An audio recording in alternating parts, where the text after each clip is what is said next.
Boa tarde, pessoal. Só um minuto para não dar eco aqui.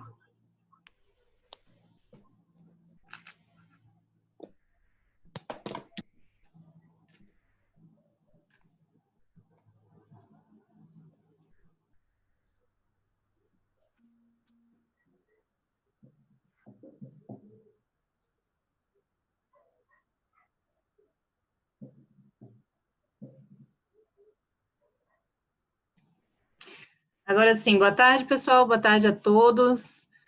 Temos pessoas hoje de várias áreas, vários colegiados diferentes que estão ligados à FECAM. A gente vai falar, então, mais uma vez sobre condutas vedadas em período eleitoral. Essa, eu acredito que é a quarta ou quinta conversa que a gente fala sobre o tema, mas é um assunto que não se esgota, é um assunto que traz muitas dúvidas, então a gente ainda precisa dirimi-las todas. Bom, meu nome é Letícia, sou assessora de comunicação da FECAM, vou ajudar a coordenar esse dia aqui, essa tarde. E para dar início, a gente passa então a palavra ao presidente da FECAM, o prefeito de Rodeio, o prefeito Paulinho Vaz. Boa tarde a todos, cumprimentando a Letícia, a nossa parte da assessoria jurídica também da FECAM, cumprimentando a todos os responsáveis. Eu vejo aí pessoas ligadas ao turismo, à cultura, a assistência social, né? Nós temos representantes, eu vi que a Janice também estava na sala, enfim, a todos os secretários executivos. É um dos temas, nesse momento, eu acho que é o mais importante, né? Porque no meio de tudo que a gente está enfrentando os municípios, mas a gente tem que estar atento à questão que a gente está no ano eleitoral e no período eleitoral, né? No ano eleitoral já tem bastante restrições e durante o período eleitoral mais ainda. E acredito que boa parte da preocupação dos prefeitos e também dos gestores é em relação, principalmente aos convênios que estão vindo agora, da assistência social, ao que pode fazer, o que não pode fazer com o recurso, se é considerado doação ou se não é considerado doação. Nós temos a lei da cultura agora, né, onde que vai ser um grande debate também, e acredito que vão enfrentar resistência com os seus prefeitos, né, sobre se pode fazer ou se não pode fazer. Então, a gente precisa ter um debate afinado agora para conseguir atender a demanda de toda a população e principalmente das áreas, né? E principalmente com segurança jurídica. Então, eu tenho certeza que vai ser um debate bem produtivo. Na dúvida, a gente sempre diz não faz, né? Mas é um ano diferente também de todos, principalmente pelo estado de emergência que o estado enfrenta, né? Por causa da Covid-19. E eu tenho certeza que buscando orientações, a gente vai conseguir superar tudo isso e principalmente com segurança jurídica. Lembrando que também muitos dos prefeitos que vão à reeleição têm que ficar muito atento, né, ao uso de mídias sociais, de como vai usar ela, porque pode virar uma arma contra si e inclusive ganhar a eleição e não poder assumir. A gente já viu vários fatos, né, de prefeitos que ganham a eleição e encontram impedimentos eleitoral, seja pela campanha ou pelo excesso do uso da máquina pública.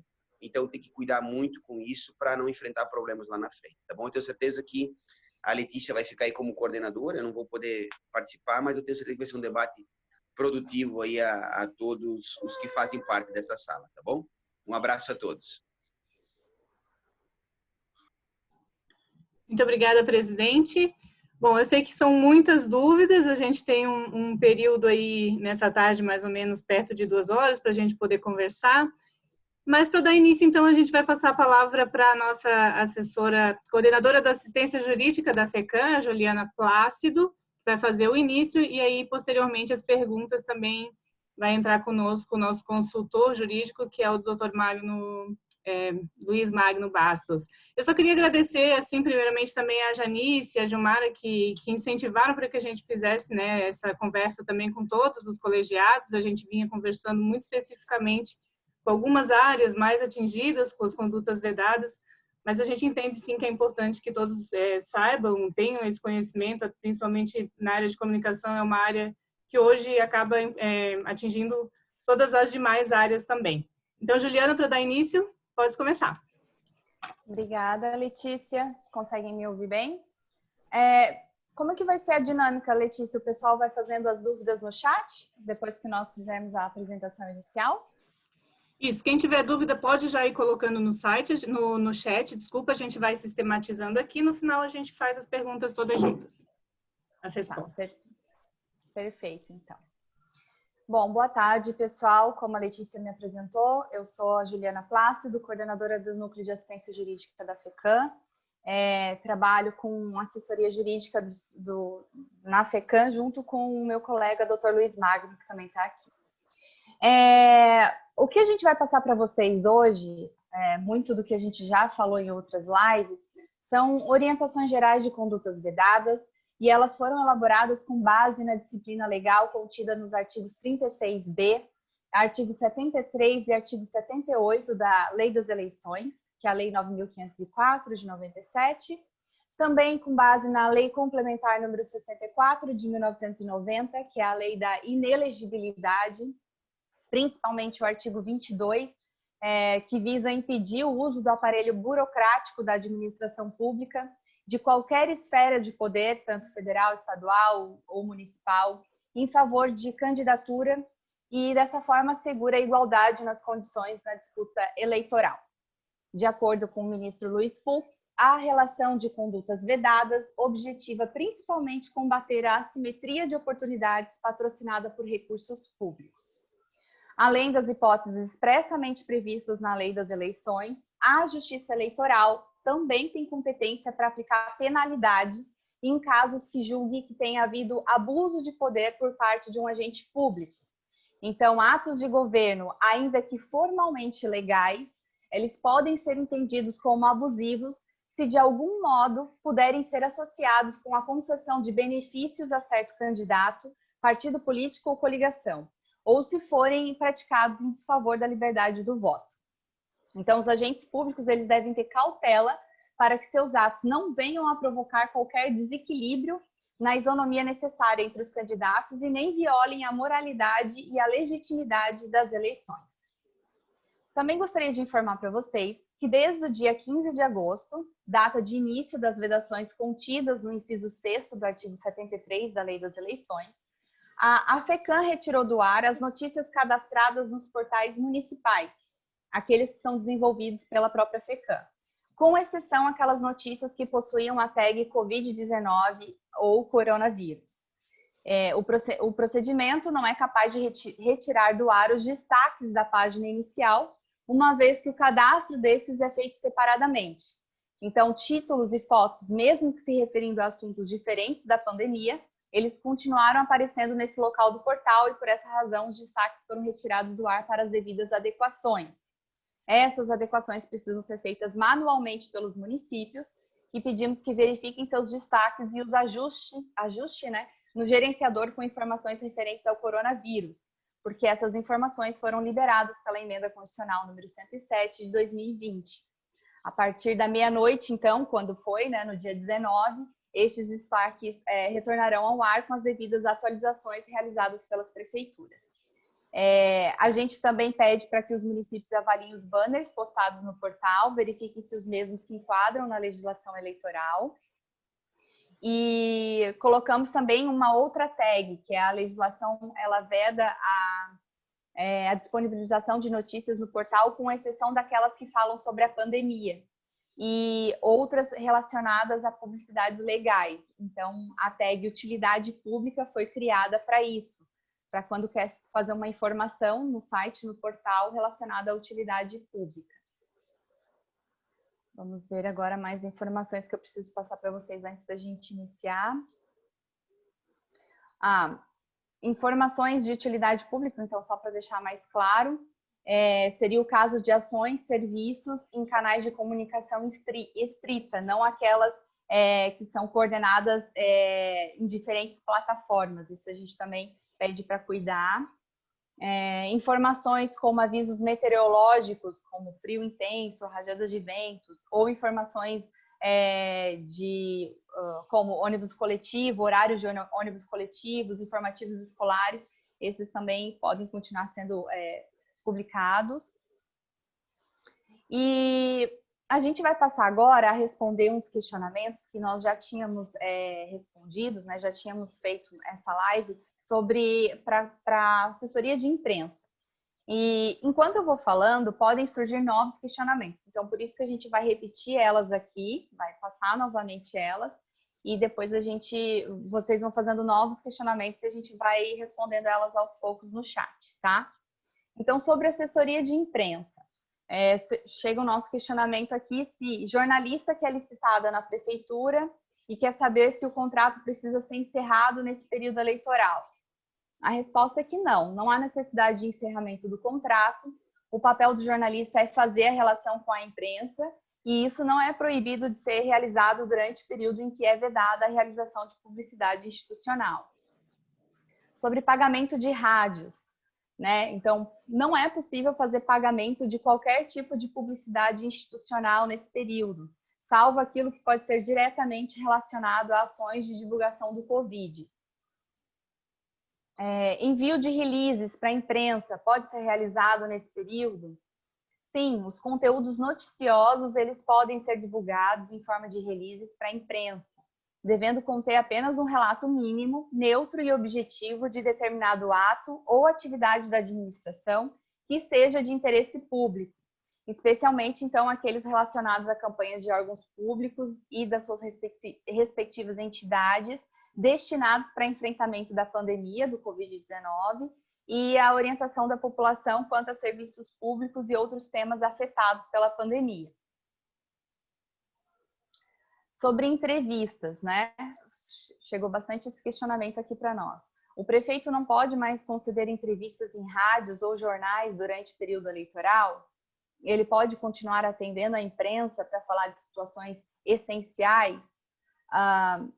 A gente colocou dessa forma. Quem não é candidato, ou seja, prefeito e presidente de associação de município, por exemplo, pode realizar entrevista desde que os assuntos sejam condizentes aos deveres do cargo que ocupa. Ou seja, os pronunciamentos dele, as entrevistas que ele faz, tem que ser restritas às questões de natureza administrativas, afetas à sua atuação institucional, sem menção a fatos eleitorais. Sempre que possível, conceder entrevista de forma escrita. Pode ser feito um registro audiovisual das entrevistas concedidas, quando elas são restritas às questões administrativas e sem qualquer juízo de valor. E qualquer tipo de informação, ela tem que ser divulgada de forma imparcial, sem uma análise de atos ou pessoas específicas. Então, assim, de maneira geral, não tem uma proibição legal para que o gestor dê as entrevistas sobre fatos atuais, sobre os fatos atuais e serviços. Se o gestor é candidato à reeleição, ele deve ser duramente evitado. A gente pede para que, quando é prefeito e é candidato à eleição, não conceda entrevistas. Mas, do contrário, não tem vedação, só precisa ter esse cuidado para que as respostas não sejam indicativos da administração atual. Eu não sei se nesse momento o Magno já quer fazer algumas intervenções, eu posso ir seguindo, Magno?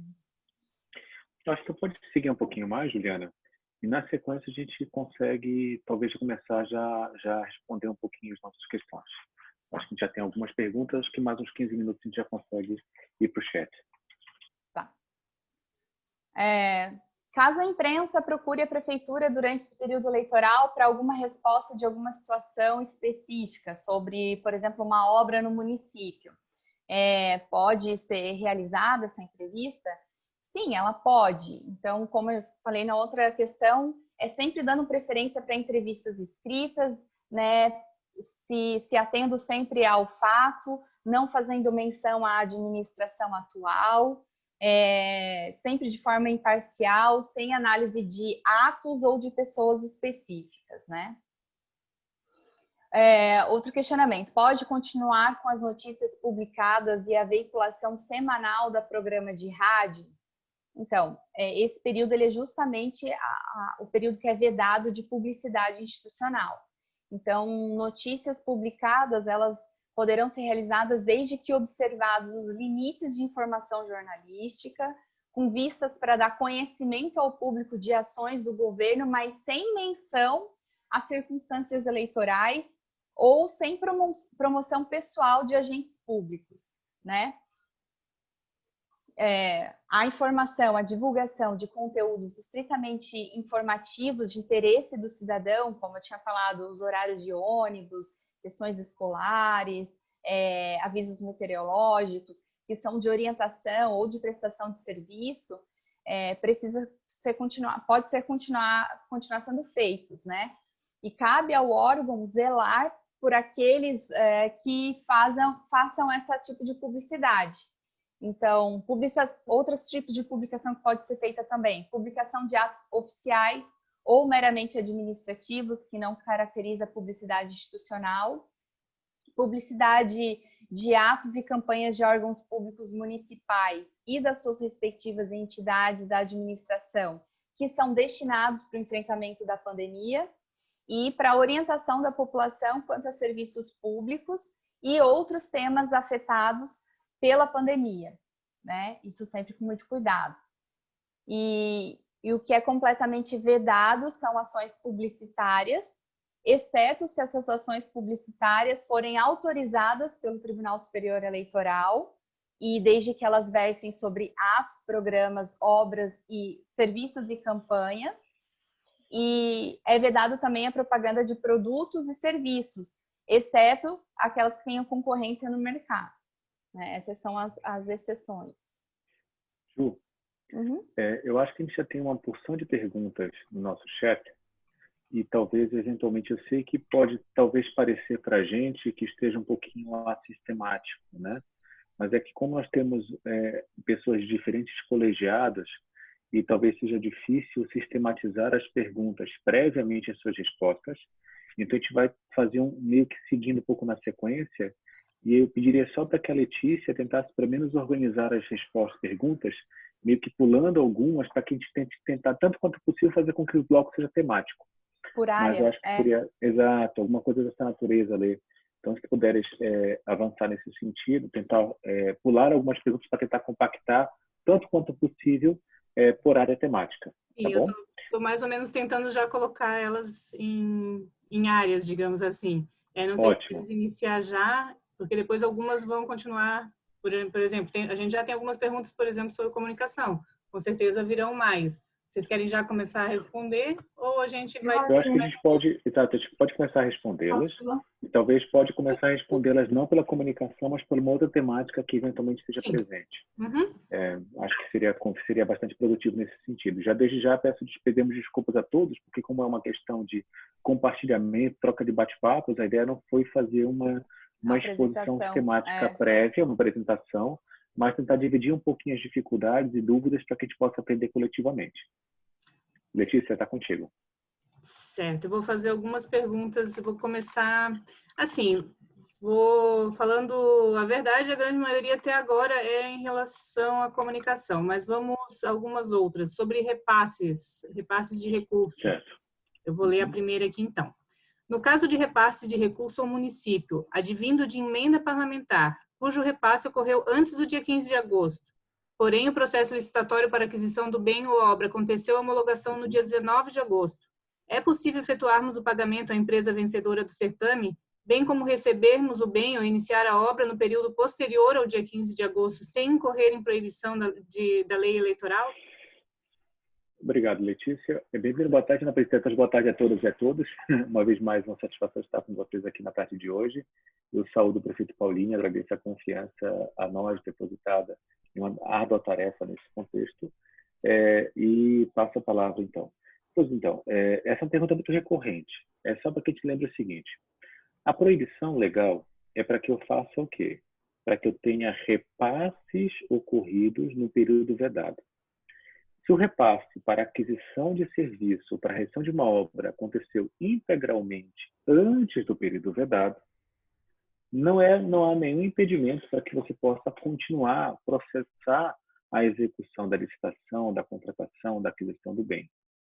Agora, a questão é que, se este convênio for para execução de obra pública e que, portanto, seus repasses estiverem condicionados ao repasse periódico desses valores, neste caso específico da obra pública, só será possível dar continuidade a esses repasses e executar e dar prosseguimento à licitação e à contratação, melhor, e a execução da obra e repasses subsequentes, se a contratação acontecer antes do período vedado. Enfim, tem uma questão em relação ao timing adequado, mas em linhas gerais seria essa a orientação a ser dada, ok? Portanto, o que tem sido muito recorrente agora são as emendas parlamentares, porque muitas delas aconteceram em junho, julho, agosto, né? Nesse período que antecede exatamente ao período eleitoral. Então, acontecendo o repasse previamente ao período vedado, não há qualquer tipo de restrição neste sentido.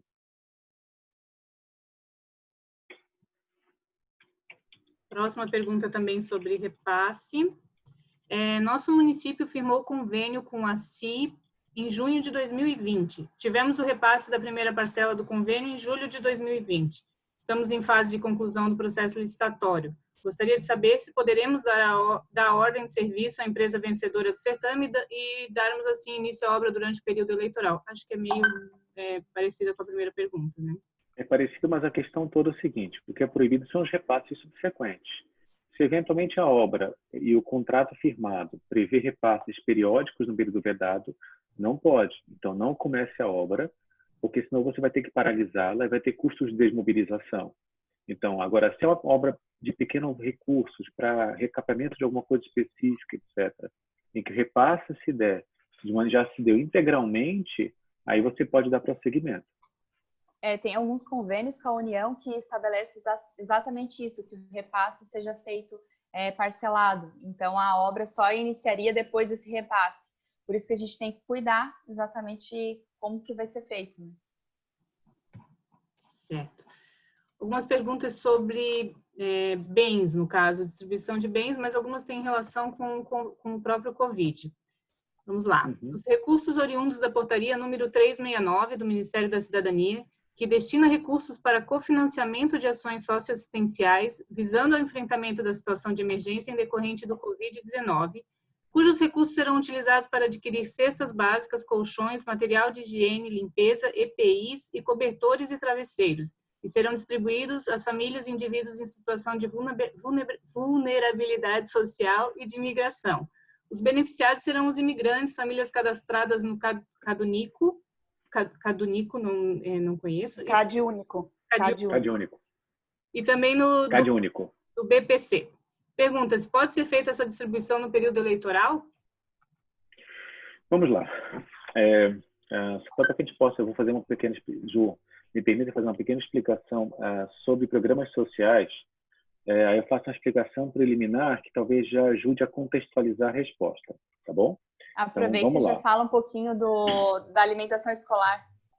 Tem uma pergunta já na sequência sobre isso também. Ok, então vamos fazer uma explicação um pouco genérica para que a gente possa entender qual é a lógica da proibição. Então vamos lá. A legislação eleitoral, ela proíbe a distribuição de bens e serviços no período eleitoral. Então há uma previsão geral que proíbe qualquer tipo de distribuição de bens e serviços do período eleitoral. Só que nós temos as exceções. E basicamente nós temos duas exceções. A primeira delas é quando essa distribuição de bens e serviços ela é feita com base em uma lei pré-existente e que já está em execução orçamentária no exercício anterior.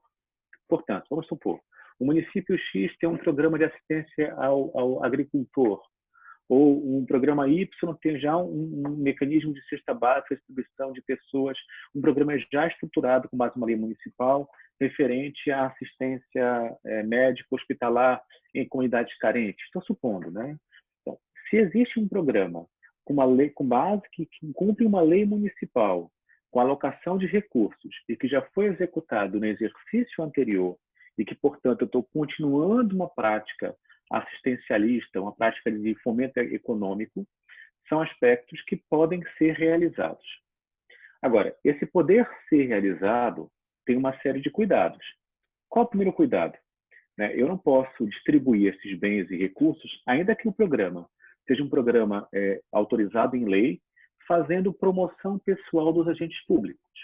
Então, eu não posso pegar o prefeito, o secretário que é candidato, enfim, pessoas que têm algum tipo de vínculo que não tem qualquer conexão com a execução da obra, do programa assistencial, ou social, ou econômico de fomento, e associar as entregas, fazer grandes movimentos festivos de associação a esse programa, que é regular em relação a essa promoção de pessoas. Então, estou diante de uma outra redação, que é a utilização desses programas para destinar, para promover pessoas. Então, essa é uma prática que é vedada pela legislação eleitoral e também pelo direito administrativo. A segunda coisa que tem que ter cuidado é que, assim, acontece que às vezes eu tenho um programa que foi criado há 10 anos atrás, a lei nunca mudou, só que o programa foi mudando, né? Originariamente eu supus que, vamos lá, pela assistência social que poderia ter pagamento de situações de auxílio, saúde, etc. Mas pela prática eu comecei a pagar administrativamente conta de luz atrasada para não ter desligamento. Enfim, o programa foi mudando aos poucos, sem que a lei mudasse. Por mais que eu tenha uma situação que na prática foi mudando, se a lei não previr, eu tenho um risco grande. Então, eu tenho que, ainda nesse contexto, tentar ter um cuidado maior ainda para identificar qual é a lei, qual é a regrinha que está prevista na lei, qual é o procedimento que está previsto na lei, para que eu possa seguir esse procedimento. Porque essa é a garantia que o gestor tem, que as pessoas ligadas à execução desta política vão ter, de que não terá favorecimentos individualizados. E o terceiro cuidado que é importante que se tenha em mente é que, se eu tenho um ano que não é eleitoral, ano passado, um programa X que tem, vamos supor, R$100 aplicável, eu não posso aumentar nesse ano eleitoral para 300, para 200. Então, acaba que, às vezes, ainda que ele já tenha executado anteriormente, mas eu amplio demais ele, eu acabo, às vezes, podendo caracterizar uma intenção de utilização eleitoreira. E que pode, apesar de ser legal, pode, eventualmente, caracterizar que há uma intenção de fomentar positivamente a administração pública. Ok? A segunda ressalva é a ressalva que está atrelada às situações de calamidade pública. Essa ressalva, ela sempre foi utilizada, mas para coisas muito pontuais. Por exemplo, como tivemos o ciclone, como tivemos um frio intenso, como tivemos chuvas, inundações. Então, são situações que são pontuais em que eu consigo identificar a calamidade, identificar com precisão a área geográfica, as pessoas atingidas, e que eu tenho que construir, a partir das regras e da prática da defesa civil da sua região, do estado, eu consigo identificar quais são as pessoas que foram atingidas e, mediante o acionamento dos procedimentos padrão, eu consigo fazer o atendimento a essas situações específicas de calamidade. Portanto, nessas hipóteses que eram mais recorrentes, que poderiam acontecer com alguma frequência nesse período eleitoral, então eu teria que estar bem escorado na prática e nos programas de atenção ligados à calamidade, à defesa civil. A declaração de situação de emergência ou calamidade, a definição da área de abrangência, reconhecimento do Estado, a política de acionamento do Plano Nacional de Defesa Civil. Então, esse era o que a gente estava mais acostumado a lidar. Nós agora estamos em uma situação de pandemia em que a calamidade pública foi decretada oficialmente no Estado em março e se estende até dezembro. Só que nós sabemos que, apesar da declaração de calamidade pública se dar nesses termos, a propagação e o impacto que isso tem nos municípios muda muito a partir ao longo do tempo. Então, isso significa dizer que a gente tem que ter um cuidado redobrado. Por que o cuidado redobrado? Naquilo que no direito, e eu vou tentar ser um pouco mais didático para não ficar tanto no juridiquês, tem uma coisinha que a gente chama que é o dever de motivação dos atos administrativos. E, basicamente, a motivação e como é que você documenta o que é a motivação? É a explicação das razões, né? Por que você vai usar esse benefício? Por que as pessoas que vão ser identificadas precisam disto neste momento? Então, é importantíssimo que o processo de fundamentação para a explicação das escolhas feitas pelo administrador para definir a política assistencial a ser aplicada sejam devidamente construídas. Por isso que, nesse contexto, temos duas coisas.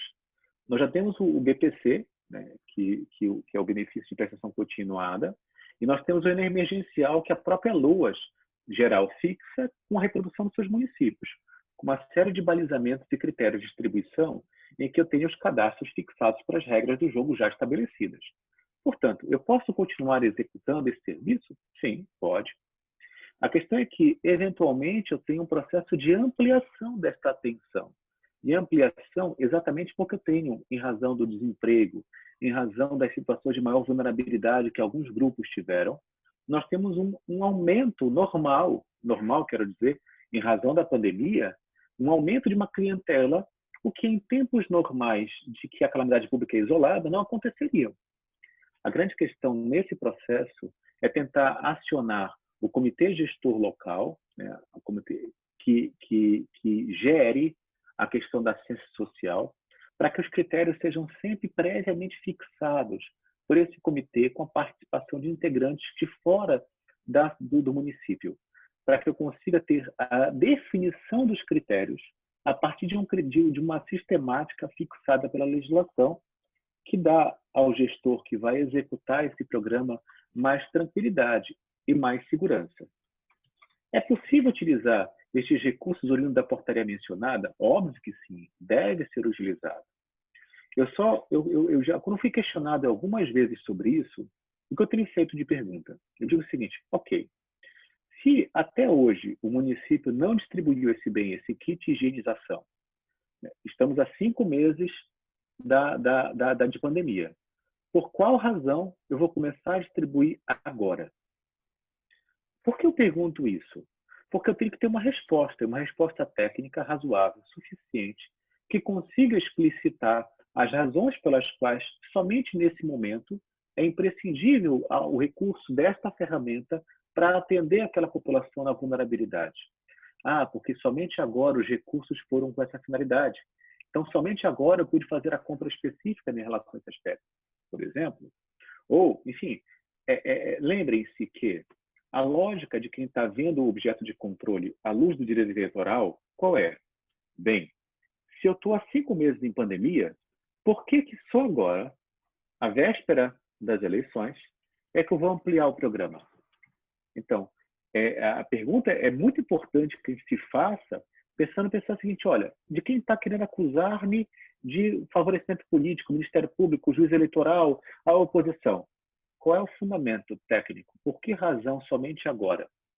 Essa pergunta ela tem que ser explicada de maneira consistente, motivada e demonstrada documentalmente no processo, na deliberação feita para desencadeamento dessa política. Por quê? Em alguns contextos, se eu não tenho essa razão bem explicada, eu tenho a dúvida. E qual é a dúvida? Há um favorecimento eleitoral? Porque, de alguma forma, eu tenho essa peculiaridade que até agora nunca aconteceu, que é uma calamidade pública por tanto tempo. Então, só o argumento de calamidade pública, por si só, em alguns contextos, eventualmente, podem ser colocados em xeque se a finalidade é realmente atender a necessidade da população, ou se não é, em contrapartida, dar uma de boa visibilidade, uma questão de tentar mostrar uma feição mais favorável para a administração pública. Esse é o desafio. Então, é possível? Sim, é possível. Mas lembrem-se, se eu estou inovando, se eu estou trazendo alguma coisa adicional que nós não tínhamos antes, por que agora? Essa é a pergunta que tem que ser documentada. E, eventualmente, a deliberação sobre isso tem que ser colocada, tanto quanto possível, no comitê respectivo responsável pela fixação dos critérios. Ok? Desculpa. Isso também serve de maneira quase na mesma lógica para aqueles municípios que estão com alimentação escolar. Por exemplo, tem alguns municípios que até agora nunca distribuíram o kit emergencial. Vou começar a distribuir agora? Eu posso começar a distribuir agora?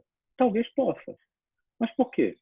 Porque, eventualmente, eu estava represando esses recursos, porque até então eu achava que as aulas iam voltar em julho, mas não voltaram em agosto, não vou voltar em setembro, e talvez não volte em outubro. Então, eu posso, eventualmente, percebendo a possibilidade de que esses recursos eles possam não ser utilizados para a finalidade a que se destinam, e, por via de consequência, não utilizar esse kit, pode, eventualmente, acabar desviando, ou melhor, não aplicando o recurso para pessoas que estariam em condições de situação de vulnerabilidade que precisariam destes recursos. Então, é possível que isso se materialize? Até é possível. Mas lembrem-se, qual é a grande questão? A grande questão é a motivação técnica. Se, por exemplo, o município decidir que só vai retornar às aulas depois do dia 20 de outubro, eu vou ter 2 meses esse ano para executar esse recurso. Então, veja, eu vou conseguir executar esses recursos para distribuir essa merenda escolar durante o período regular? Se eu não tiver, e se eu tiver documentação nesse sentido, eu posso, eventualmente, agora, com uma decisão fundamentada do Comitê Gestor Local de Alimentação ou do Fundo de Alimentação Escolar criado no âmbito do municipal, eu posso criar essa definição de política? Posso? Pode. Mas sempre a pergunta é, se eu estou querendo agora ampliar o benefício, eu tenho que ter, na dúvida, eu não amplio o benefício. Porque eu tenho que ter motivação técnica que explique isso. Então, me perdoem por eu ter sido um pouquinho mais, eu diria, explicativo nessa discussão, porque eu acho que a resposta nua e crua pode ou não pode, às vezes, nesse contexto de programa social, ele pode gerar mal compreensão. Então, por favor, Letícia, puxa minha orelha se eu falei demais. Não, até eu acho que já tem uma pergunta que já foi respondida. Eu vou ler só, mas já respondi agora com a tua fala. Seria, sobre o Covid, até agora o município não fez banners, faixas, entrega de máscaras, contudo gostaria de estar fazendo. Tem como? Acho que já respondesse em relação à distribuição de máscaras, pelo menos, né? Banners e faixas em relação ao Covid, é possível ser feita? Bem, com relação a isso, eu estou ligado à publicidade institucional. Eu posso? Pode, não há problema. Agora, a grande questão toda é o seguinte, tem que pensar que você não pode, até agora, você não causou banner e faixa. E de uma hora para outra você vai encher a cidade de faixa. E agora use máscara. Então, assim, vejam, eu vou responder, pode? Sim, pode. Mas a grande questão toda, em se tratando de publicidade institucional, agora que é permitido usar esses recursos sem autorização prévia nesse período, qual é a lógica? A lógica é manter o mesmo padrão. Se eu não mantenho o mesmo padrão, eu estou criando uma estratégia de comunicação que eu não tenho antes, então tem que ter muito cuidado. Eu tenho que demonstrar em que medida é imprescindível essa estratégia de comunicação. Porque, do contrário, eu estou correndo o risco de caracterizar o quê? Aquilo que a emenda constitucional previu, que é a possibilidade de configuração do abuso. Então, volto a dizer, se eu fiquei até então sem usar banner e faixa, por que agora eu vou usar? Certo. Tem uma pergunta sobre o kit merenda, pergunta se poderia continuar nesse período, já respondesse, mas ele diz que fica na dúvida sobre a contraprestação desse benefício, que já foi concedido anteriormente, ele continuaria no caso, e a contraprestação. Vamos lá. Nesse caso, não se trata de uma subvenção que exija contraprestação. Talvez a pergunta esteja atrelada, porque quando se fala de uma subvenção social, muitas vezes você exige da parte contrária, que é subvencionada, que haja uma contraprestação. E a existência de uma contraprestação afastaria, eventualmente, a configuração do programa assistencial da lei eleitoral. Então, se eventualmente o que a gente está diante é de uma situação em que, vamos supor, é uma distribuição do kit de merenda escolar para famílias, não há que se falar de contraprestação. Pelo contrário, eu estou cumprindo, inclusive, uma autorização legal expressa com a recomendação do próprio Ministério Público, para que, tanto quanto possível, nós mantenhamos por conta de uma situação de preocupação de segurança alimentar das crianças e das famílias. Quanto a isso, não há problema. Agora, o que está se referindo? Uma determinada instituição, que era uma escola, recebia uma espécie de um fomento para a alimentação escolar dessa escola. e a escola não tem aula, então você não pode realmente continuar subvencionando aquela escola se o teu termo de cooperação ele era para alimentação escolar. Aí você não pode manter a subvenção se eventualmente ela foi com essa finalidade. Eu não sei se foi essa a pergunta, mas enfim, é o que me parece. Sim, ele Porque até o kit escolar não pressupõe conta-prestação, né? Efetivamente uma doação, é uma preocupação de caráter assistencial para garantir segurança alimentar. Esse é o fundamento lógico constitucional para poder fazer essa utilização do kit assistencial. Isso, o Eduardo, que fez a pergunta, até já agradeceu ali no chat, já disse que está esclarecida a dúvida. Bom, a gente tem de novo algumas perguntas sobre transferências e recursos. Eu vou voltar para elas no final, já que a gente já passou por elas. Vou fazer algumas perguntas em relação à Lei Aldir Blanc. Tem algumas perguntas dessa lei que também são mais direcionadas à comunicação, mas como se trata da lei, eu vou botar elas num bloco conjunto. Muito bem. Vamos lá.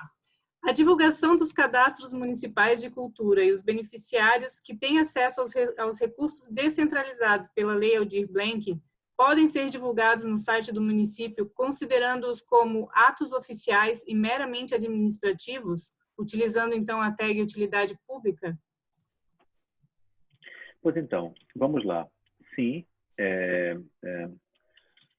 nós estamos no campo das incertezas. Eu vou dizer isto nesses termos. Por quê? Porque nós normalmente não teríamos esse tipo de repasse se nós não estivéssemos vivenciando a pandemia. Então, é importante que o município que receba recursos da cultura possa, por uma deliberação do colegiado próprio, fixar quais os critérios, como é que vai trabalhar, como é que você vai destinar tais recursos, porque nós temos no máximo 60 dias depois de recebê-los para poder definir a sua destinação.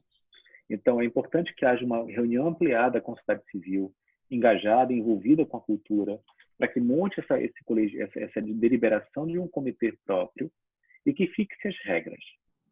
Então, veja bem, é um dever constitucional do município conferir ampla publicidade a alocação de recursos. Sobretudo, porque a Lei Aldir Blanc, em especial no que diz respeito à cultura, muitas vezes trabalha com situações de informalidade. Então, para que eu consiga conferir justamente um tratamento impessoal na atenção dos recursos que se destinam à alocação dessas questões do tratamento emergencial à cultura, é imprescindível transparência e publicidade. Então, sim, é possível qualificar em alguns atos, dependendo de qual seja a natureza dele, como um ato legal, portanto, não é nem publicidade institucional, noticiar os chamamentos públicos e conferir publicidade a esses chamamentos públicos não é nem utilidade pública. Nesse caso, é ato legal, né? Então, quando você confere no seu site municipal a notícia, a convocatória da ampla divulgação a esse chamamento, eu sequer qualifico isso como publicidade institucional, porque eu estou dando ampla publicidade de algo que se assemelha a um ato legal. Mas, veja, é muito importante, quando a gente pensa na Aldir Blanc, tentar construir um programa, tentar fazer com que o município consiga estabelecer ações coordenadas com critérios pré-estabelecidos, que submeta a deliberação da sociedade civil naquele contexto, porque o mais desafiador na Aldir Blanc é tentar prover ferramentas que confiram impessoalidade. Esse é o ponto-chave, né? É possível publicidade? Sim, é possível. É possível que os eventos virtuais possam utilizar como tag alguma plataforma associada ao município? É possível. Assim como é possível que os recursos recebidos agora tenham contrapartida posteriormente. Não há obrigatoriedade de que seja tudo executado agora. Então, esses aspectos eles têm que ser considerados quando você constrói a política e define esse conjunto com a população, com os afetados, né? Então, é possível, sim, nesses elementos, eu acho que isso já atende a algumas questões gerais já apresentadas. Especificamente sobre essa questão, eu mandei mensagem ainda há pouco para o Dr. Fabrício, que é do Centro de Apoio Operacional da Moralidade Administrativa. e pedir para ele para fazermos uma reunião de trabalho para tentar alinhar alguns pontos específicos sobre a Lei Aldir Blanc, porque justamente como existe algum elemento de imprecisão, porque é uma peculiaridade que nunca aconteceu antes, esse tipo de repasse, talvez a gente consiga dar algum tipo de direcionamento ou algum tipo de conversa, diálogo prévio com o CAL da moralidade administrativa, talvez possamos construir alguma coisa em conjunto, como aconteceu com a questão alimentação escolar, como tem acontecido um diálogo muito rico entre a FECAM e os colegiados de educação com o Ministério Público. A gente vai tentar estabelecer alguma coisa em conjunto, e ele acabou de me responder dizendo que era para marcar um horário para segunda-feira. Magno, também vi aqui no meio dos questionamentos sobre uma minuta de decreto de regulamentação da Lei Aldir Blanc e pediram prazo. Eu creio que até semana que vem a gente consegue elaborar uma minuta para regulamentação da Lei Aldir Blanc, tá? Exato. E eu até falei com a Cris antes da nossa conversa, pedi para que eu me passasse o contato do Marcos, porque nós temos os municípios eles estão muito diferentes em termos de estrutura própria de colegiado, de atenção à cultura no seu local. Então, uma minuta de decreto é difícil para quem a gente não conhece o dia a dia da cultura dos municípios, a diversidade dos municípios que nós temos, tentar estabelecer um decreto padrão. Eu já pedi já estou com o contato do Marcos, e a ideia é tentar fazer realmente uma coisa costurada que viabilize isso. E também a gente vai tentar, antes de apresentar esse documento, ainda assim discuti-lo com o Ministério Público. Não dá para garantir que ele vai nos assegurar, digamos assim, certezas absolutas. A gente sabe que o Ministério Público, nesse momento, ele age com muita cautela em relação à orientação, mas um ato de boa vontade, demonstrando a preocupação com transparência e com impessoalidade e com a utilidade pública e a relevância desses recursos, talvez seja um ato de boa vontade que vale a pena ser desencadeado. As demais perguntas que eu tinha em relação à lei também, na verdade, já foram respondidas, entrariam mais ou menos dentro do que você já falou. Eu vou só falar as perguntas, mas eu acredito que elas já foram respondidas também. Seria se pode publicar editais da Lei Aldir Blanc no período eleitoral, já foi explicado, né, que sim. Pode. Que as apresentações que prevê a Lei Aldir Blanc podem ser divulgadas no site da Prefeitura nesse período. Também já tinha falado que sim. Desculpa, nesse caso específico, a gente pode colocar no hashtag Covid. E é muito importante que no chamamento e toda notícia seja em razão da calamidade pública, fazendo sempre referência à lei emergencial, na notícia dessa informação, sempre atrelar a Lei Aldir Blanc para a situação emergencial da cultura em razão da pandemia. Isso ajuda na comunicação. E aí, no caso da tag, pode usar a própria tag Covid-19 dos sites que são desenvolvidos pela FECAM. Pode, mas lembrando o seguinte, só um pouco de cuidado com isso, né? Atrelando. Lembrem-se, não só atrelando, mas tem que ter parcimônia, né? Eu não posso transformar essa situação em um grande programa de divulgação específico. A gente tem que ter um pouquinho de cuidado, porque a gente está autorizado, mas não está autorizado a abusar. Às vezes a gente tem que ter um pequeno de cuidado, né? E é importante que a comunicação deixe assim, olha pessoal, calma, não significa que pode tudo, né? Então, a gente tem que ter aquela parcimônia porque a Constituição permitiu, só que ela deixa uma expressa ressalva de que isso não impede que se apure o abuso, tá? Desculpa, Lia, tive que te cortar. Não, é isso mesmo. Aí outra pergunta, considerando que é emergencial, pautado em toda a situação da pandemia, é possível criar espaços no site para dar publicidade a todos os atos do processo da lei, da Aldir Blanc? Sim, né? Já respondi isso também. E se pode criar uma aba específica? Desculpa, pode criar uma aba específica, mas lembrem-se que é muito importante que essa deliberação seja uma deliberação colegiada do grupo que está responsável pela definição do programa e estabelece a fundamentação para tanto, e inclusive recomendação para que eu possa ter uma aba de transparência e que essas ações sejam ações que confiram transparência. Eu posso ter até uma aba própria, mas lembrando o seguinte, qual é a lógica? A lógica não é, em tese, promover o município, ou o gestor, ou como eu sou bonzinho porque eu promovo cultura. A lógica é estabelecer transparência nas informações, transparência nos gastos e visibilidade para que eu possa atender a finalidade a que se destina. Isso mesmo. Vou voltar para algumas perguntas, então, em relação a recursos. Vou encontrar aqui.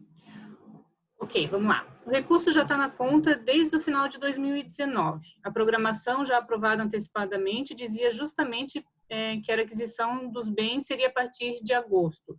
Já temos AF geradas antes do dia 15 de agosto. A nota foi gerada pelo fornecedor dia 19 de agosto. Não podemos movimentar a conta e efetuar esse pagamento? Deixa eu ver quem fez a pergunta.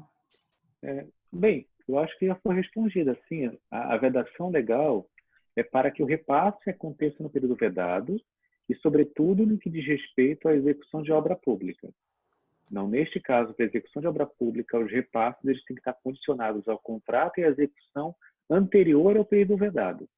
Mas se o contrato foi repassado, a licitação foi feita, a aquisição do bem, parece até que é uma aquisição de bem, ela não há nenhum problema de ser executada nesse momento. Lembrem, o que eu não posso colocar é esse trator que eu comprei na praça pública com uma faixa e dizer, olha, que coisa linda o trator que o município adquiriu. Então, vejam, não podemos fazer isso. Assim como também eu não posso chegar e dizer o seguinte, olha, colocar, desfilar na frente do hospital, 2 raios-x, uma caixa enorme do raio-x, deixar 3 dias lá fora. Por mais que eu eventualmente não publique no site, isso é publicidade institucional e tem finalidade de promoção. Então, isso não pode, tá? Vamos lá. Próxima pergunta, vamos lá. Recebemos uma emenda de bancada via Fundo de Assistência Social destinada para a PAI no valor de 50 mil. Podemos transferir? Não diz a data. Naquela questão, o recebimento do fundo destinado para fundo não há problema de repasse se é fundo vinculado. O que eu não posso é dar publicidade a esse ato, reverberando, assinando o cheque lá bonitinho na página da PAI, a PAI tirando uma foto comigo como gestor entregando o cheque. Eu estou utilizando um recurso que é um recurso, eu estou fazendo uso promocional de um recurso público. Então, no fundo, o problema é como eu faço o pagamento e o alarde que eu faço nesse sentido. Eu poderia pensar, mas a PAI não está vedada, ela poderia pedir estágio? Sim, poderia. Mas uma coisa é chegar, gestor entregando um sorridente, entregando o cheque, com uma cara feliz, a PAI com um cheque desse tamanho, que nem aquele cheque do milhão, né? Aí você está usando o recurso promocional, o que é vedado não pelo repasse, mas é vedado pelo uso promocional. E mais uma pergunta de recursos que eu também acho que já foi respondida. Diz que uma entidade recebeu os recursos de uma transferência em 14 de agosto, em parcela única e para fins de obra. É possível o início da execução da obra dentro do período eleitoral? É possível a execução mesmo que o contrato para execução seja posterior a 15 de agosto?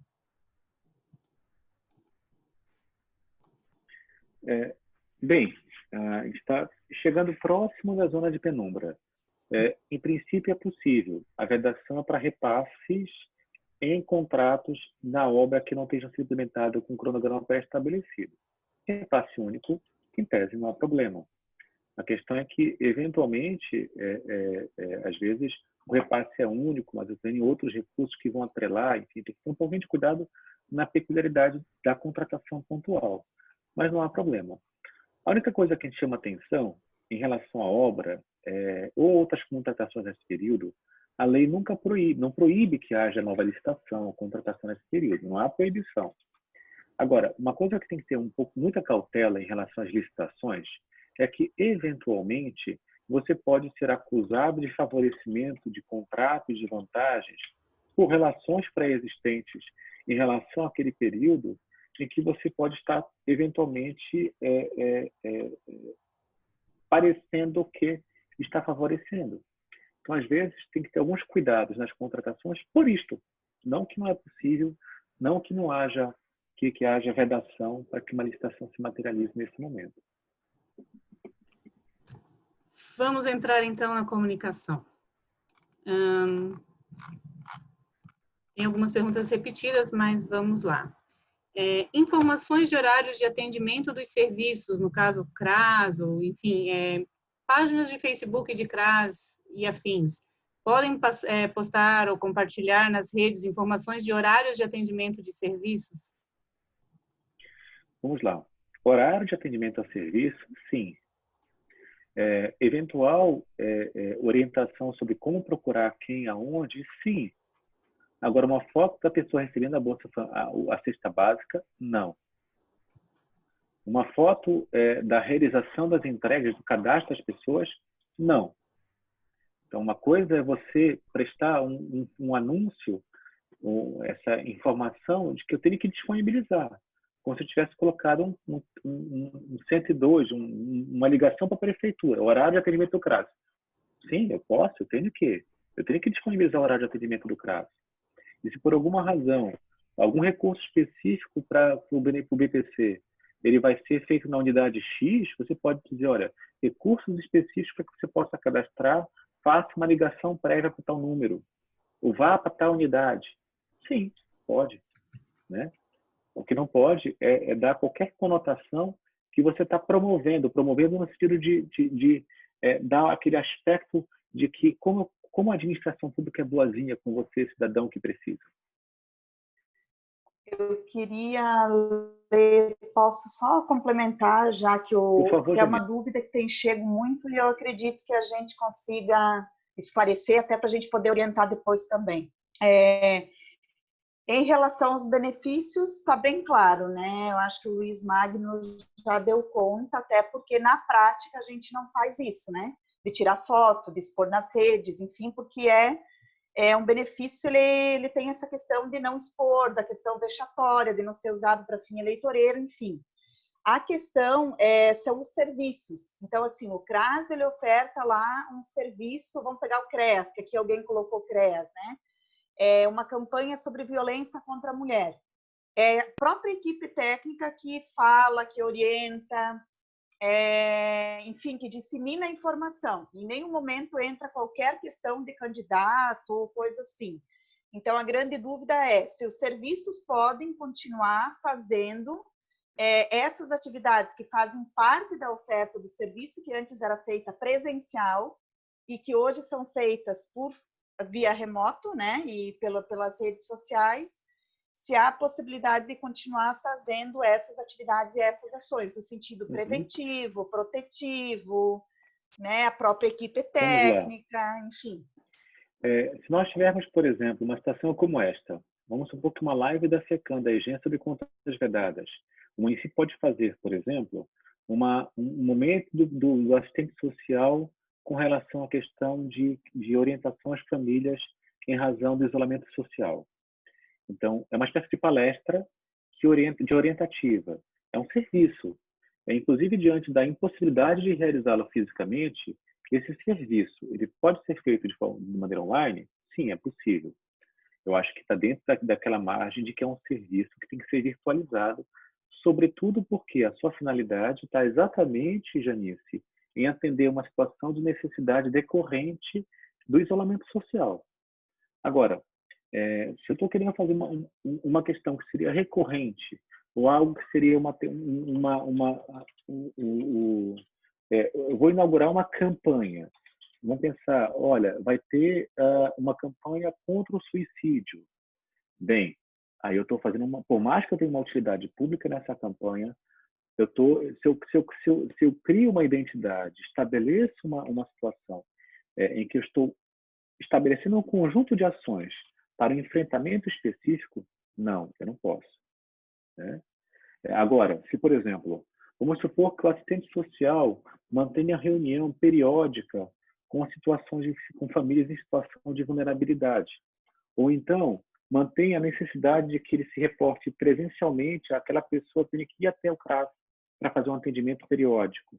E eu posso fazer esse atendimento em grupos, por exemplo, de videoconferência, para que eu possa impedir, não ter que a pessoa ir até o local, não há nenhum problema nesse sentido. O que eu não posso é fazer uma campanha que possa demonstrar uma atuação coordenada com coisas que não são os serviços usuais. Aí, nesse caso, eu não poderia fazê-lo. Eu teria que ter uma situação específica de emergência e teria que ter uma autorização especial, salvo uma situação para o Covid. Por exemplo, vamos supor que nós tenhamos no município o retorno das aulas em dia 15 de outubro. Vamos supor que isso vai acontecer. Então, eu preciso ter uma campanha de orientação das pessoas de como será esse retorno.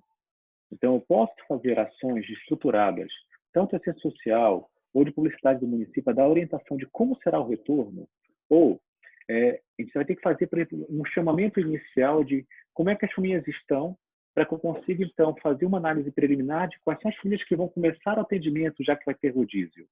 Eu posso fazer isso? Sim, pode. Por quê? Porque isso é Covid.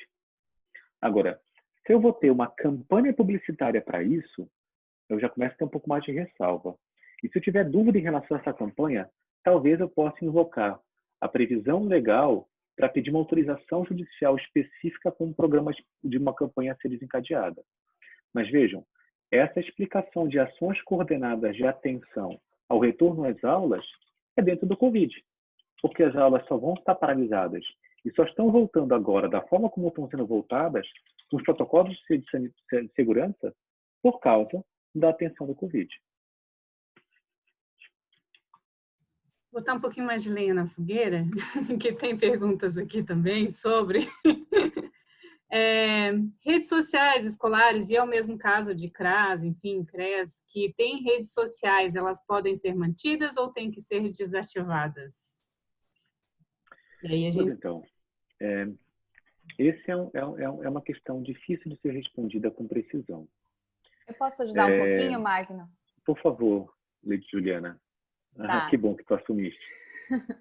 Então, a gente já tinha respondido isso em outras lives, e a gente entende que mídias sociais como Instagram, Facebook, Twitter, que são propriedades digitais dos órgãos ou do município, elas devem ser fiscalizadas com relação ao seu conteúdo.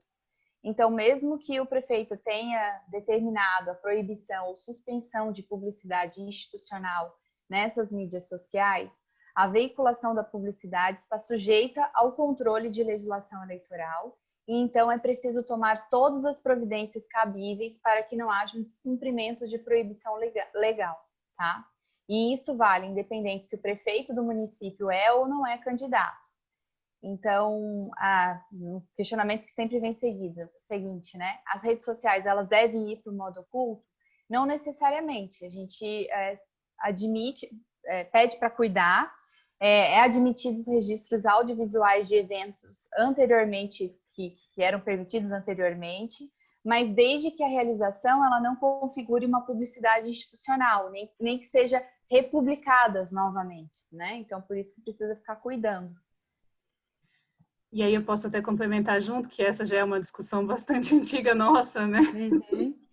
Que não há vedação de que aconteça, de que se tenha rede social no ar, mas a questão de cuidar de que coisas antigas não voltem à sua timeline, no Facebook, por exemplo, é muito difícil. Você não tem tecnicamente muitas maneiras de fazer isso. Então, isso te exigiria que você estivesse muito em cima dessas ferramentas para poder acompanhar. E a mesma coisa os comentários. Existem outras redes como o Instagram que você consegue colocar restrição para que não se tenha comentário. Em cada post você consegue restringir que não se tenha comentários. No Facebook você não consegue. Você consegue restringir por palavras, mas você não consegue eliminar totalmente os comentários. E aí você não sabe qual é o uso que as pessoas vão fazer desses comentários. E aí, então, é que surge a dificuldade de você tem pessoas para que possam ficar em cima dessas redes o tempo inteiro, fiscalizando, sabendo o que está acontecendo, você vai conseguir controlar isso? Então, são coisas que têm que ser avaliadas aí pela administração, por quem está cuidando delas. Dá licença, o Ade, eu estou com um probleminha aqui com a câmera, mas eu estou acompanhando, gostaria de contribuir também, posso? Claro, Ade, pode falar. Então, eu até comentei aqui no chat que eu ia perguntar sobre isso, Letícia, e assim, aqui, falando da experiência aqui do nosso município, a gente chegou à conclusão que desativamos as redes sociais, porque justamente nós não temos a possibilidade de ter alguém cuidando o tempo todo, 24 horas por dia, das publicações antigas, onde eu tinha lá, por exemplo, o prefeito esteve na inauguração de tal situação, aí agora alguém pode ir lá e compartilhar. Isso pode ser considerado uma publicidade institucional, né? Então, para evitar problema, a gente desativou tudo mesmo. Era isso, obrigado. Obrigado, Adi. Eu me recordo que conversando com o Fabrício, Dr. Fabrício, que é o promotor da moralidade, ele me questionava sobre se existia alguma orientação na FECAM para tirar tudo do ar. Eu falei, não existe orientação para tirar tudo do ar, até porque tem várias mídias, sobretudo questões ligadas à Covid, devem permanecer no ar. Pelo contrário, tem coisas que não podem sair do ar. Mas a questão toda com relação às redes sociais é que a dificuldade que tem é de quê? Justamente do monitoramento. Porque ainda que eu possa manter algum tipo de canal de notícias, eu não consigo mantê-lo de maneira unilateral, né? E as redes sociais, a vantagem delas e as suas desvantagens é a interação. E eu não controlo a interação, né? Então, por isso que essa é uma questão importante de ser lidada, de ser trabalhada. Mas veja, em se tratando de atenções direcionadas à atenção do Covid, leia-se as escolas, o Facebook da escola que divulga as atividades dos alunos. Então, assim, a gente, é complicado, eventualmente, interromper esse serviço, mas tem que ter, se for mantê-lo, eventualmente teria que tentar fazer fechar a comunidade, né? Então, a comunidade no Facebook ela pode ser fechada, ela não precisa ser aberta, né? Então, algumas ferramentas podem ser utilizadas para que eu tente migrar ou restringir ou minimizar os impactos possíveis da má utilização da ferramenta. A comunidade sim, mas a página você não consegue fechá-la.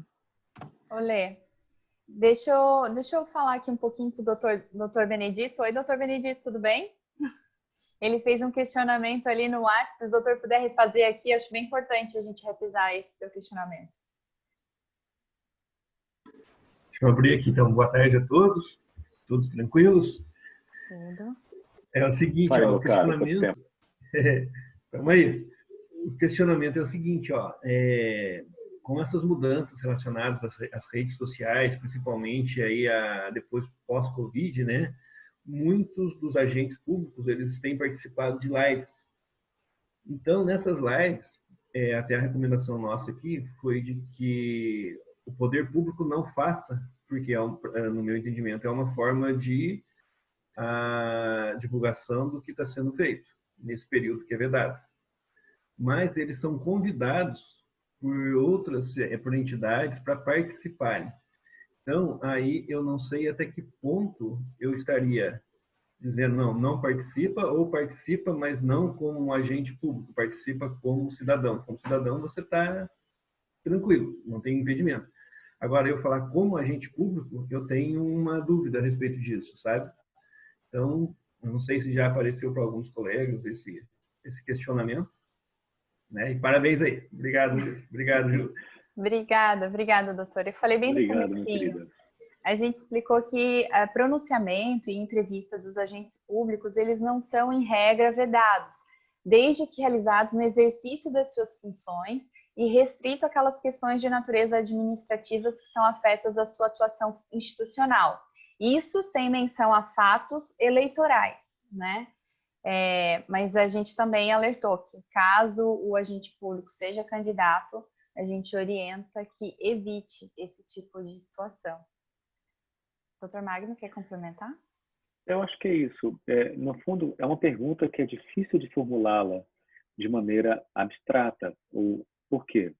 Porque eu tenho a dificuldade que a gente tem do abuso dos meios de comunicação social, porque quando essa proibição foi colocada na lei, ela tinha um destinatário muito claro. Ela queria impedir que houvesse um favorecimento de rádio e televisão, porque são concessionárias de serviço público com uma penetração muito violenta na vida das pessoas que entram nas nossas casas sem que a gente vá atrás da informação. Então, quando a gente fala de abuso de meios de comunicação, basicamente esses dois principais destinatários e um terceiro, que eram os jornais e as imprensas escritas, que em alguns municípios têm ainda, e tinha muito mais no passado, uma influência muito grande na definição da formação da opinião pública. Só que há um declínio, há uma migração para essas plataformas para as mídias digitais. E a ferramenta legislativa para coibir o abuso ficou um pouco obsoleta. E como ela ficou um pouco obsoleta, porque como é que eu consigo medir a repercussão, o impacto dessas mídias? Ou, às vezes, porque também tem uma virtualização do jornal, o blog. Essas restrições se aplicam em que medida para esses diferentes veículos, plataformas de comunicação? Então, por isso que acaba ter um campo gigantesco de subjetividade. Então, basicamente, e quando tem um abuso, o abuso ele pode ter dois formatos nesse sentido.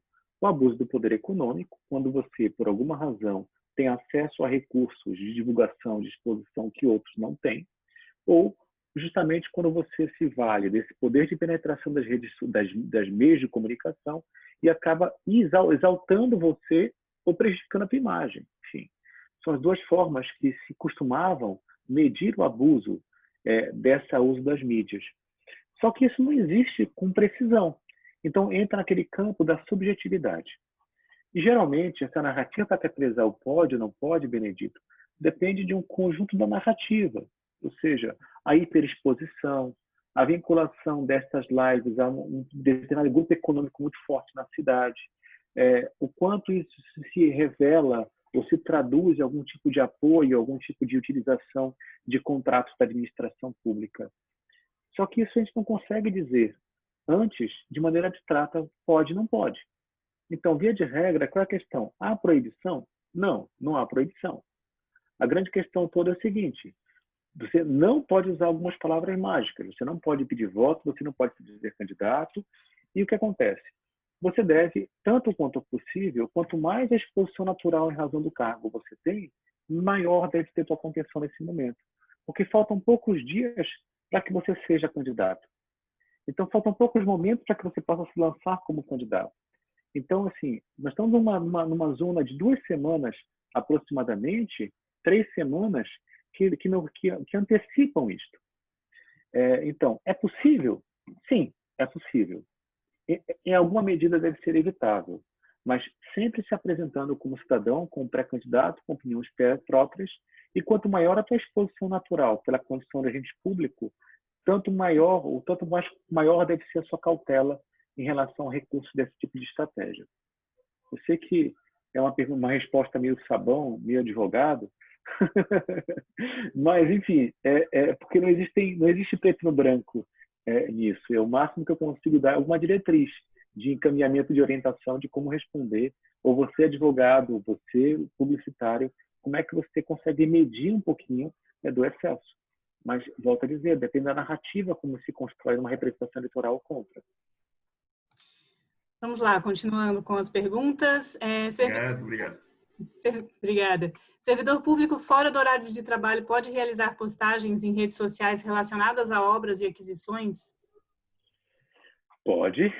Em princípio, nenhum problema. A única coisa é que tem que ter alguns pequenos cuidados. Porque, por exemplo, se o servidor que faz isso é o cara da comunicação e a postagem que ele está fazendo é aquela cara de postagem de publicidade do Facebook da prefeitura, quando ele estava como cargo, eu posso dizer que eu estou usando por meios transversos para a divulgação de postagens do período que eu não posso mais fazer.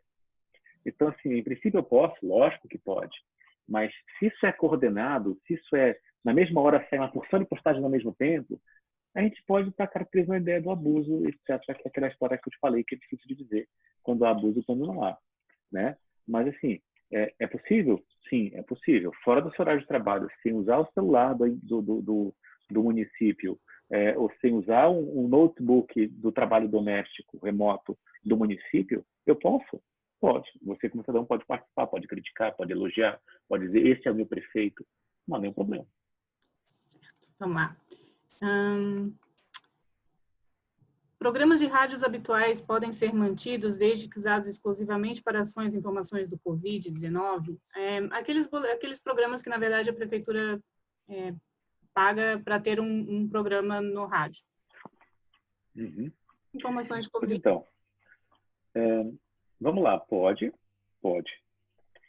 Tem que ter cuidado com relação à questão do valor, né? Às vezes eu compreendo a pergunta porque você quer, muitas vezes, para a rádio, é um recurso que falta se você reduz. Já que agora nós temos a brecha, entre aspas, do Covid, para usar a publicidade adicional, eu posso. Mas veja, tem que ser proporcional em relação à questão do montante de informação. Se eu pagava meia hora por dia para que o prefeito fosse lá no programa, ou a cada 2 dias, 2 vezes por semana, o prefeito fica meia hora no programa, e eu continuo pagando a mesma coisa para que possa dar spot de 15 segundos, algo está errado, né? Então, enfim, tem que ter esse cuidado, né? A gente tem duas perguntas sobre transmissão de sessões de Câmara. Eu vou ler as duas porque acredito que seria a mesma resposta.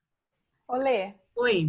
posso voltar ao tema anterior das lives? Eu recebi aqui um questionamento, acho que a gente tem que esclarecer ainda, tá?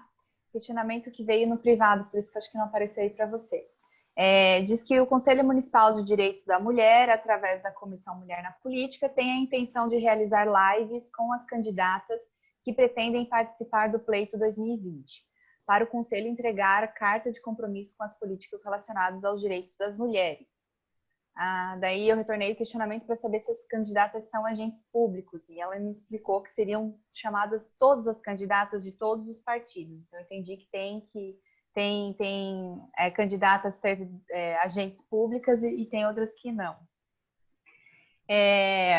Nesse caso, a nossa orientação... Mas essa live seria onde? Eu não sei se a Maria do Carmo pode nos responder, explicar melhor esse teu questionamento. E qual seria o conselho também? O conselho da... Maria do Carmo nos ouve? Sim, o conselho seria o Conselho Municipal das Direitos das Mulheres, né? A assistência social ela tem vários conselhos de direitos. Num outro pleito, foi chamado todos os pré-candidatos a prefeito e foi entregue uma carta a estes com os compromissos das políticas públicas, o que eles, para eles estar cientes de quais políticas o município precisa estar colocando, elencando ali as suas prioridades nas suas ações. Não foi dado fala para estes candidatos, simplesmente foi apresentado o que é o conselho para eles, porque muitos não conhecem, e é o que o Conselho da Mulher, o CMDM, quer fazer, que é apresentar esse conselho a todas as candidatas, né, que serão... A gente já solicitou ao TRE uma relação de todas as candidatas que vão se eleger aqui no município, aí a gente está aguardando, né, essa relação, e a gente até solicitou também a viabilidade disso, de estar fazendo isso. E com isso a gente vai explicar o que essa comissão faz, o que esse conselho faz, e vai apresentar para eles essa carta de comprometimento deles. Por exemplo, essa comissão de mulher na política, ela trabalha também, ela quer ver por que o regional, por exemplo, ainda não é referência no aborto legal, né? Que as mulheres hoje vítimas dessa violência, elas têm que ir até Blumenau para fazer esse aborto caso necessite. Então, vai pular etapas. Então, esses compromissos dessas políticas públicas que quer se estar apresentando. Então, o nosso medo agora, como tem muitas mudanças, ainda é permitido a apresentação, convidar todas elas, sem exceção, tanto as pré-candidatas a vereadores, as candidatas à vereança, quanto as de prefeito. Nós temos várias pré-candidatas que ou trabalham, que já saíram do serviço público, e outras que não, né? Então, era esse o nosso questionamento. A gente pode estar fazendo essa live, e essa live, no caso, assim, esse conselho, ele faz parte da assistência social do município.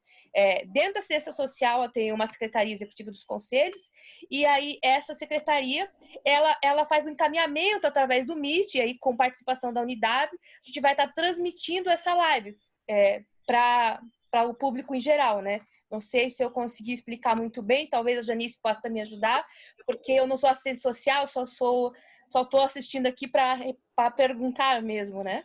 E aí, ok. Magno, me corrija se eu estiver errada. Eu acho que um pré-candidato ainda não pode assumir nenhum tipo de compromisso como candidato. Ele não pode dizer que vai fazer alguma coisa agora, nesse momento, como pré-candidato. Vamos lá. Em tese, ele até poderia participar, ele poderia dizer que a intenção nesse sentido, poderia receber uma reivindicação. A grande questão é que a Maria do Carmo não vai ter essa resposta do eleitoral, porque não existem candidatos. Somente a partir do final do prazo de registro de candidatura, que vai ser dia 26 de setembro, é que você vai ter essa relação. Então, se você pretende fazer isso, Maria do Carmo, é importante que o faça depois dessa data, porque é somente depois dessa data que o juiz eleitoral vai vai disponibilizar no mural eletrônico e vai ter a informação de quem são os pré-candidatos no município, os candidatos no município. Agora, a essa eleitoral não tem essa informação. E, no fundo, se você quer dar um tratamento impessoal, isonômico, e pelo contrário, de chamar todas as pessoas, mulheres candidatas, nesta situação, agende para fazer alguma coisa dessa natureza durante o período eleitoral estricto sensu em que a publicidade vai poder ser feita, que é depois do dia 26 de setembro. Antes disso, o TRE não vai dizer nada, porque não tem essa informação. Certo. Muito obrigada. A gente tem essa intenção mesmo de fazer depois do dia 26. A gente já estava olhando isso. Muito obrigada. Obrigada, Maria.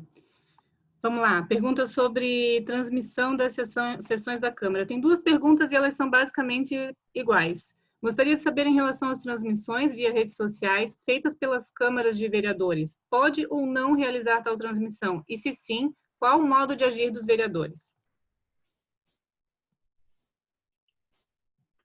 Vamos lá. A transmissão da sessão legislativa pela rádio, pela televisão, ou pelo Facebook, ou YouTube, não é vedado, muito pelo contrário.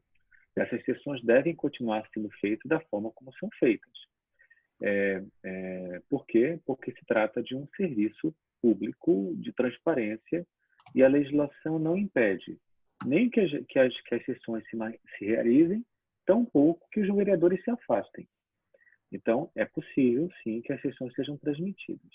Agora, o Facebook, o site da Câmara dos Vereadores, não deve promover ações voltadas à divulgação da ação do vereador XYZ.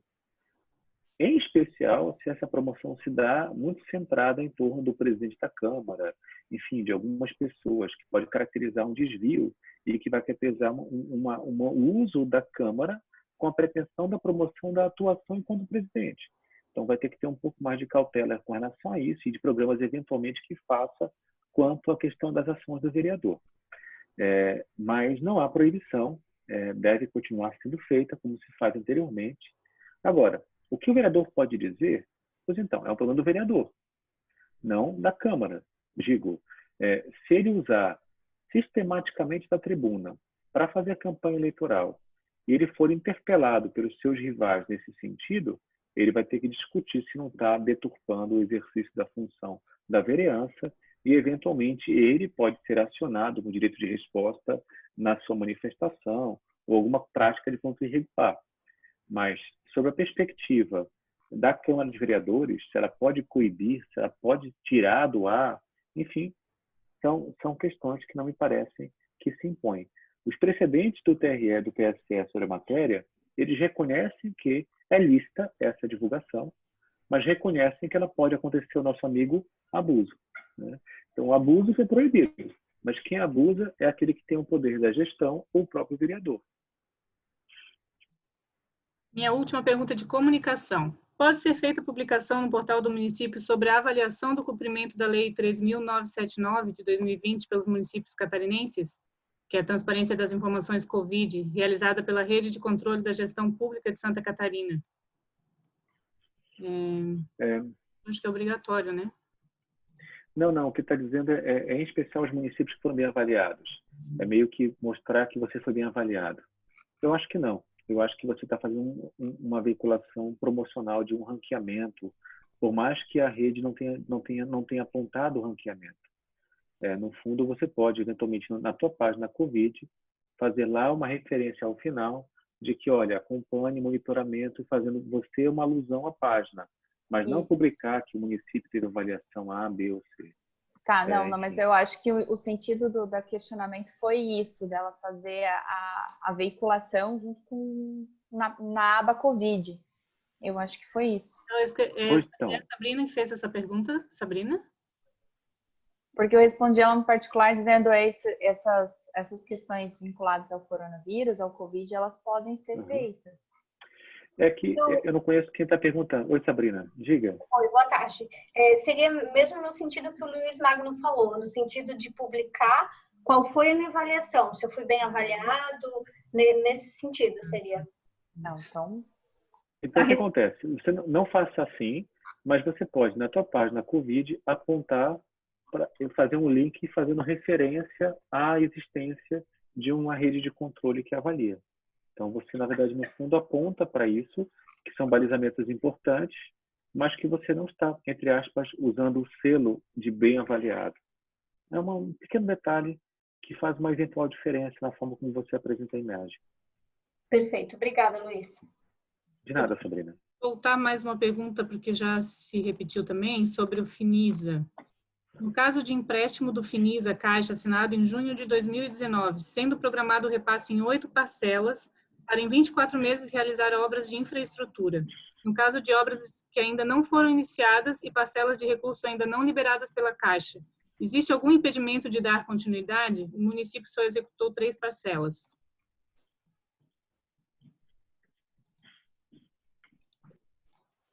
Leio mais devagar. Juliana, está sem áudio, meu querido. Essas questões do Finisa, eu já tinha conversado, acho que até numa reunião com o pessoal do pessoal de convênio, colegiado de convênios, né? Finisa é como se fosse o município pedir um empréstimo e não se trata de uma transferência voluntária. Então, eu não entendo que isso entre numa conduta vedada. Posso estar enganada, Luiz Magno, o que acha? O que pensa desse assunto? Não me parece que haja.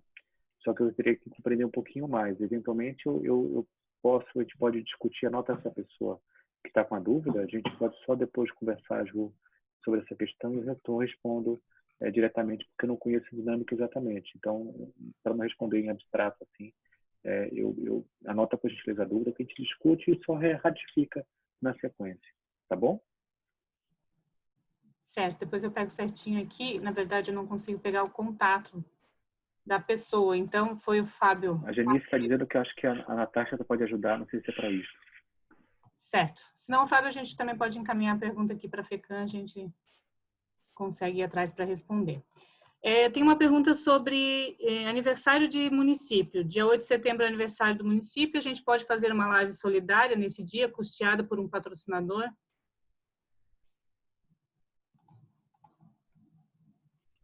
Well, que zona de penumbra perigosa. Pois então. Pode, desde que o prefeito não corte o bolo? Desde que os candidatos não vão lá cortar a fatia do bolo? Pois então. Minha dúvida é patrocinada. Não, o maior problema talvez não seja nem o patrocinado em tese, né? O maior problema, na verdade, é o que é falado e por quem é falado e quem está presente nisto. Então, por isso que às vezes a pergunta em abstrato, vamos lá, pensando quando existiam eventos presenciais de festividade de município, eles existiam, né, eram físicos, qual a orientação que se dava? Sim, é possível, desde que mantenha um parâmetro muito semelhante ao que era das festas anteriores e que nesse momento não haja nenhum discurso do prefeito pré-candidato ou de nenhum candidato e que não haja ninguém falando, porque nessas horas, alguém falando já corre um grande risco de falar bobagem, digo, de exaltar a administração das pessoas, etc. Mas, mantendo um padrão de comportamento prévio, digo, com o tipo de atividade de festividade, sem distribuição gratuita de entrada de comida, ou, enfim, bebida, etc., e sem a participação ostensiva do gestor, era possível. O problema é que a gente não tem padrão, né? Nós não temos uma regra anterior de live custeada, tendo em vista que não existia pandemia. Nunca existiu pandemia antes, da forma como nós estamos verificando no período eleitoral de eleições municipais. Então, a gente acaba tendo uma dificuldade de responder essa pergunta porque a gente não tem parâmetro anterior.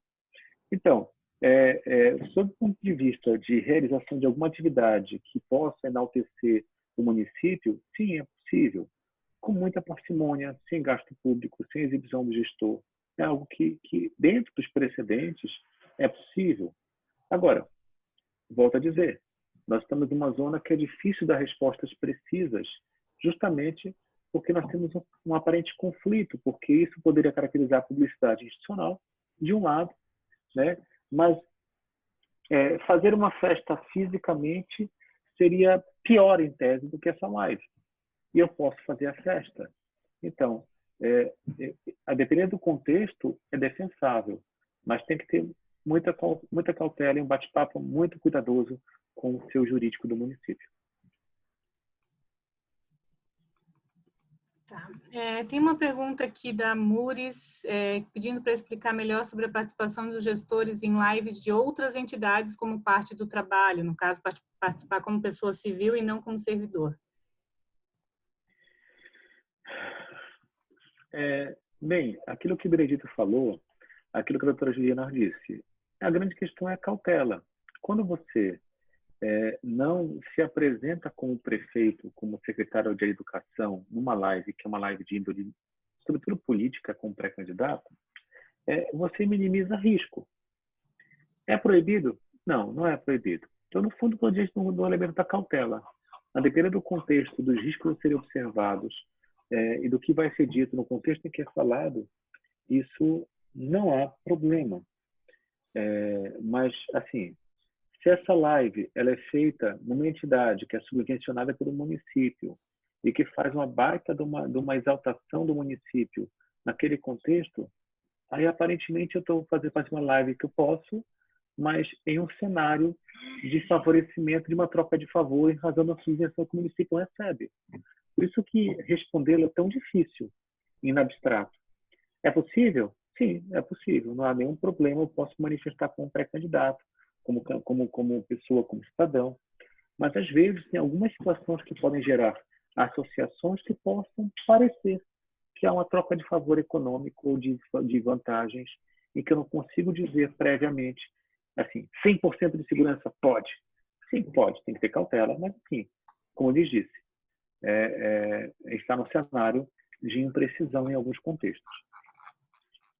Agora, não como gestor, não como consultor jurídico da FECAM, às vezes como advogado eleitoralista, né? O que tem que dizer nessas horas, tem que sempre apontar, tem riscos que tem que ser, às vezes vale a pena ser corridos, porque tem às vezes uma zona de penumbra em que a grande questão toda é o seguinte: olha, às vezes eu não posso, e na cautela não posso nunca, então o que é que eu vou poder fazer de me apresentar?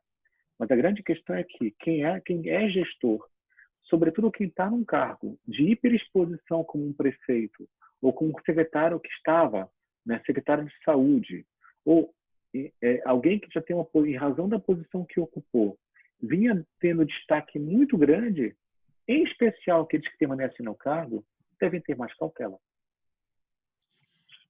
Eu vou avisando, então, que o nosso jurídico tem compromisso às 15 para as 6, então a gente tem só mais alguns minutinhos de live, de webconferência, desculpa, e eu tenho mais ou menos umas 5 perguntas.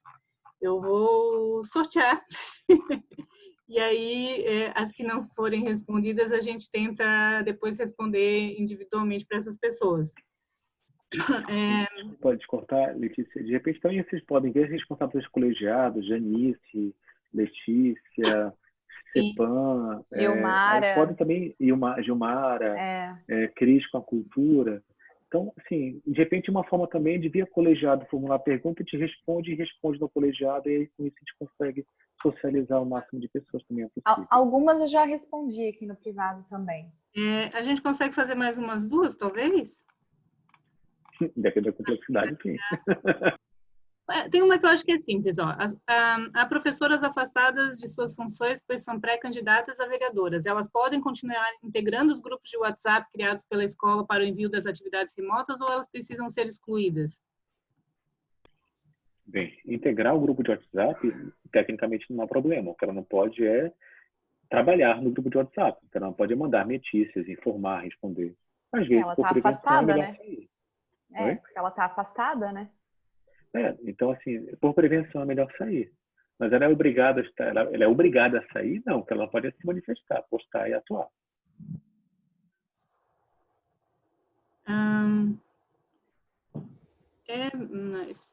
Vamos lá.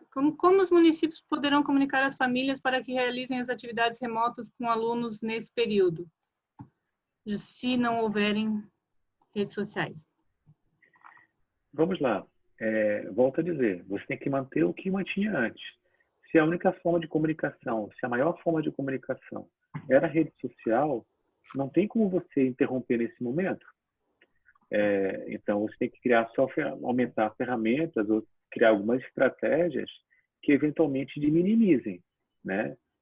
Então, fechar comentários se é possível na rede que você usa, mas se a forma que existia antes era esta, então você não pode interromper o serviço.